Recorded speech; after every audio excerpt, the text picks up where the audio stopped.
purpose of those yearly vigils was primarily as an effort for Colton to hear through the grapevine, in one form or another, that he was not only not forgotten, but that he was extremely well loved and sincerely missed, and to show Colton that whether his leaving was unintentional, isn't afraid to come home for missing curfew. And one day turned into 2, 3, 4, and by that time he may have felt that he had painted himself into a corner, and I wanted him to not feel embarrassed or humiliated that this had gone on as far as it had, because hell, the whole world that knew him, or at least his family and friends, were willing to have a party, and he was the guest of honor. Not forgotten, but loved and missed so dear. I wanted you to hear through the grapevine that I'm always here. Colton, my heart beats for you. In every candle's flame, my love shines true.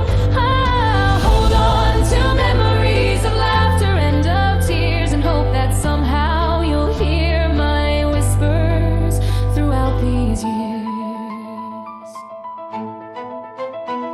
Maybe you felt trapped and couldn't find your way. Maybe you were searching for a new identity that day. No, it's not like I ever had that fantasy that in the middle of pizza the first year, or grilled burgers the last year, that he would come walking up and join us. Although it was a comforting story we all let run through our minds at least once or twice as we planned these events each September. But I wanted you to know that you were not alone. Your family and friends send love to you. Never let you go. Colton, my heart beats for you. In every candle's flame, my love shines true. I'll hold on to memories of laughter and of tears, and hope that somehow you'll hear my whispers throughout these years. I remember the smell of your hair, so sweet, a mom's thing that never fades, a love so unique. My once upon a time story usually had Colton walking in the back door as I'm doing dishes. See, it really is a fairy tale.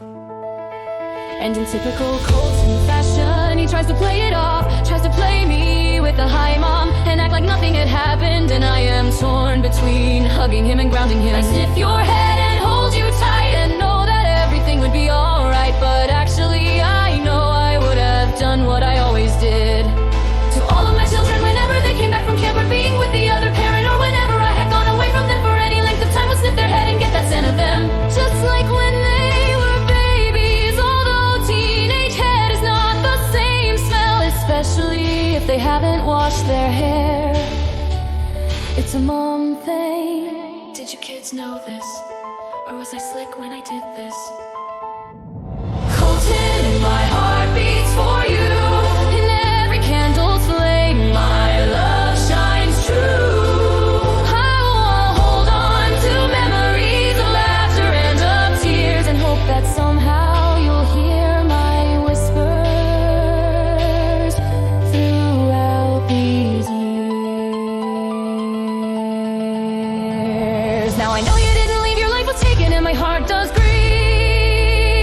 I had once been deceived and led to believe that Colton had purposely planned his getaway in an effort to start a new identity, knowing in hindsight just how horribly stressed he had been, with events occurring to him at such a young age of 17. And it was bittersweet to hear the new Shinedown tune playing at that time, playing all the time. Second Chance, where the singer tells his parents goodbye. And I wanted him to find out that the Colton Ross Pereira that he had tried to leave behind was still very much needed to come home. And at one time it used to scare me that my son ran away because he hated me. Now I am sad that my son hadn't ran away.